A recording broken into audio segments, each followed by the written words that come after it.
Well, today we are making this apple caramel cheesecake. I saw a picture in a magazine of a real one and I thought it would be so fun to make in miniature. Stay tuned and see how fun and easy this project is.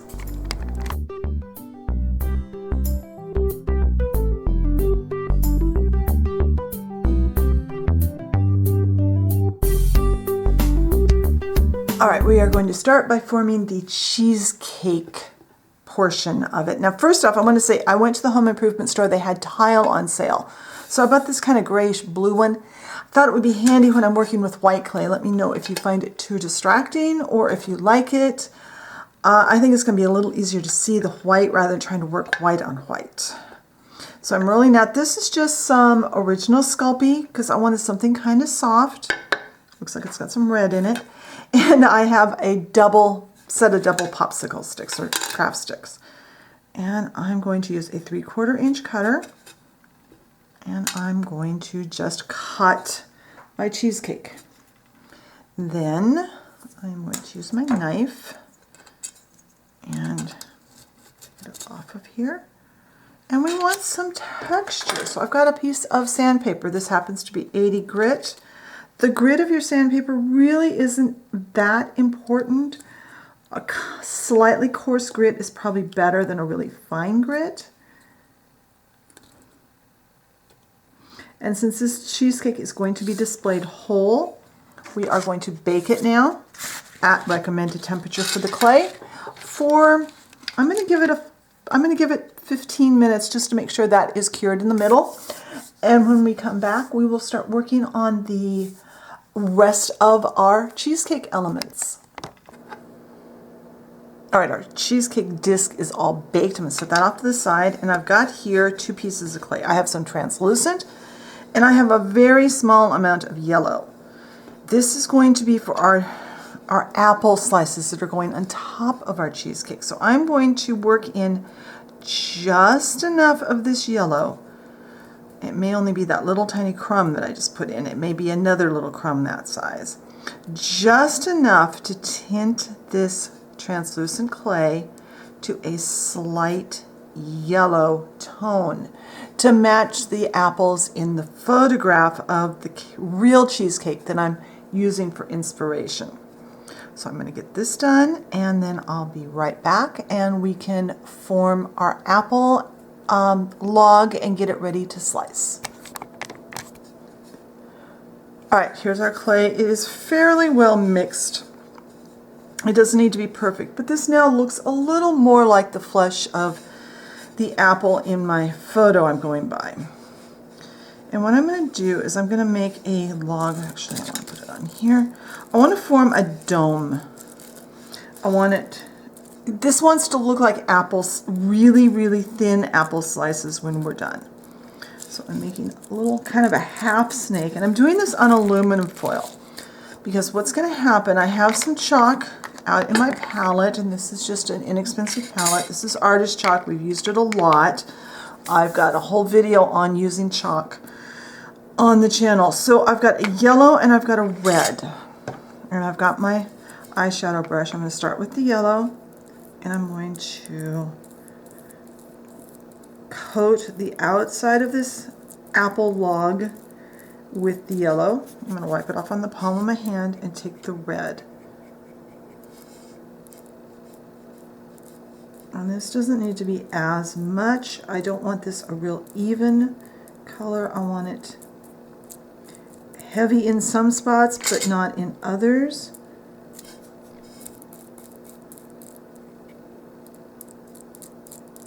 And I think this looks kind of like a pink lady apple, I think is what this looks like. I'm not sure. Now I'm going to move this to the freezer, and I want to freeze this probably for 20 minutes actually, because that translucent clay is really, really soft. I see I missed a spot here. I do want to get that all the way to the edge. There. I'm going to freeze this for 20 minutes and then I'll come back and we'll make some really thin slices and we will mix up some caramel sauce. In fact, I'll probably do the caramel sauce while this is in the freezer, so I'll be right back. All right, off camera, I mixed my caramel sauce. So I was going to do it on camera, but then I ended up fiddling around with it way too long to get the color I wanted. So what I have here is I have some TLS. It's kind of the end of my TLS. I've got a little more in that bottle, I think, if I'm really careful. And then there are 3 colors of oil paint. I started out with some burnt sienna.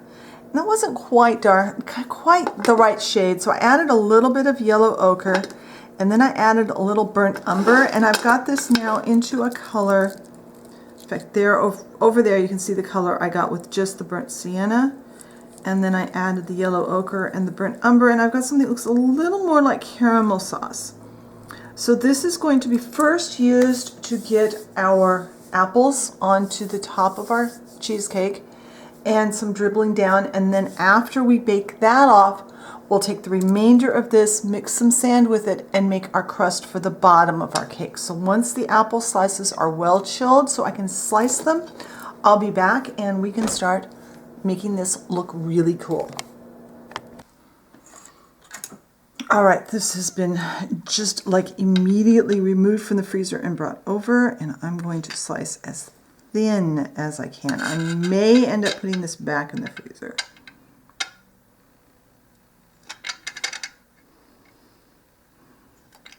So I am going to turn the camera off, and I'm going to slice as many slices as I can, as thin as I can. And I may stick it back in the freezer in the process, but when I get this all sliced, I'll come back and we can start assembling our cheesecake. All right, here's the apple slices I got off of that. I'm going to move this cake to a piece of parchment. Now, the original cake that I saw in the magazine had the apple slices sliced really thin, and they were kind of rolled to make flowers. I don't think I'm going to be able to do that with these. So what I'm going to do is first I'm going to take my caramel sauce, and I'm going to coat the top of my cheesecake with it. And this is going to be a multi-step process getting this finished up from this point on. Remember, as long as you stay no higher than recommended temperature, you can bake for longer than the clay states, but you can't go over in temperature. So in this case, our TLS mixture is working as a decorative element and also as our glue, because our cheesecake layer is baked and our apples are not. So I have a very small, very fine dotting tool here. I think what I'm going to do, as much as I would love to do like they did, I think I'm just going to lay my apples out. And whoops, okay, I guess we're going that way. I was going to go the other way. That's fine. I am going to arrange my apple slices, and I think I'm going to do most of it off camera simply because I need to get this over where I can actually see what I'm doing. I'm going to lay the apples out in a nice circle, and then I'll come back and show you how it looks, and we'll finish this step so it can be baked. All right, I arranged my apple slices. I did make a little apple rosette in the center. So now, whoops, I managed to set that on top of there. Now let's actually, I'm just gonna put a little bit more here, a bit more here. Now I'm going to bake this for 10 minutes to cure that layer of our TLS, and then I could come back, add some drips down the side, and then we can come back again and add our crust. So I'll be back in a sec. All right, this is baked and cooled. So now I'm going to take some more of this mixture, and I'm going to make drips that go down the side, because that's what the real cake had. It had these little drips. And I do highly recommend anytime you have any kind of liquid clay on your piece that you bake it on a piece of parchment paper, because it won't attach permanently to that. So I'm going to finish adding drips all the way around. Whoops, I'm off camera. Hopefully I got most of that. I'll go ahead and do a few more. I'll go ahead and get a few more on here, and then I'm going to bake this. And once these are baked, we'll come back and we'll add our crust to the bottom. So I'll be right back. All right, at this point, double check that you're happy with how your caramel is dripping down the sides. And now we're going to mix some sand into this to make it look like a crumb crust. And I'm just going to do it right on that. I've just got some plain white sand.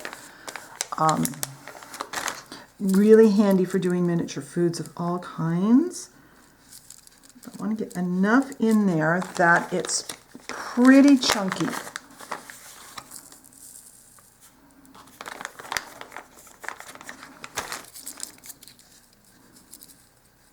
That's what I'm looking for. Let's get this all mixed in.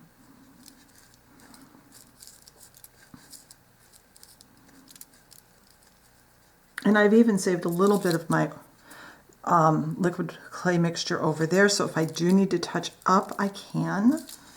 Now I'm going to spread this on. And you do have to be kind of patient with the spreading process. Excuse the shaky hands this morning.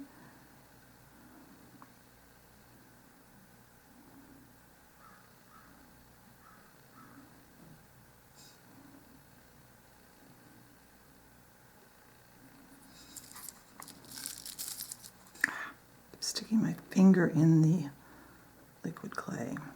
So I'm going to spread this out evenly on the bottom. See if I can get this done. If I can do it quick enough, I'll just do it on camera. If I can't, I will.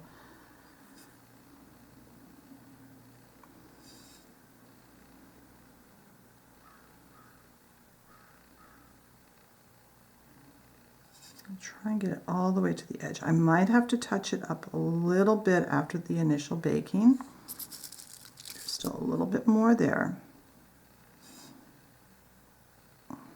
Ideally, I want this to come to the edge, but it's trying to move, so I'll probably have to fix it a little bit more after it bakes. So now, parchment paper, really important that you put this on parchment paper, push it down, and now this needs to bake for 10 minutes at the recommended temperature. Then I'll come back and we'll see if we'll probably need to add a little more to that, but we'll see when it gets baked. So I'll be right back. All right, this is baked and cooled, and it just popped up really nicely when I pulled it off. So there's a few spots I missed, and I figured there would be.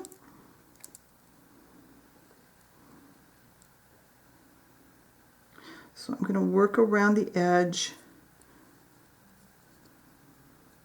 And I'll probably do most of this part off camera simply because it's going to be hard to get it where you guys can see it and I can work on it. And my hands are shaking this morning really badly for whatever reason.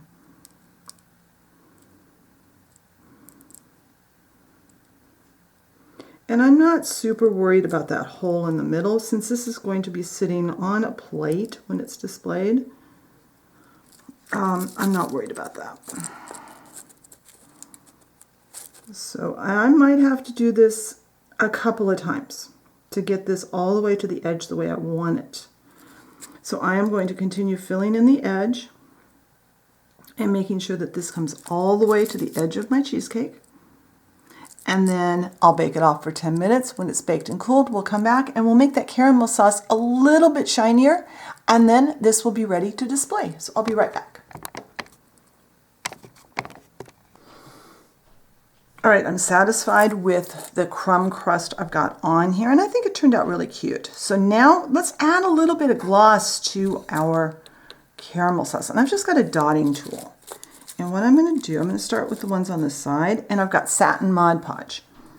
What I've got is I've got the lid to the Mod Podge right here. And everywhere there's a drip of our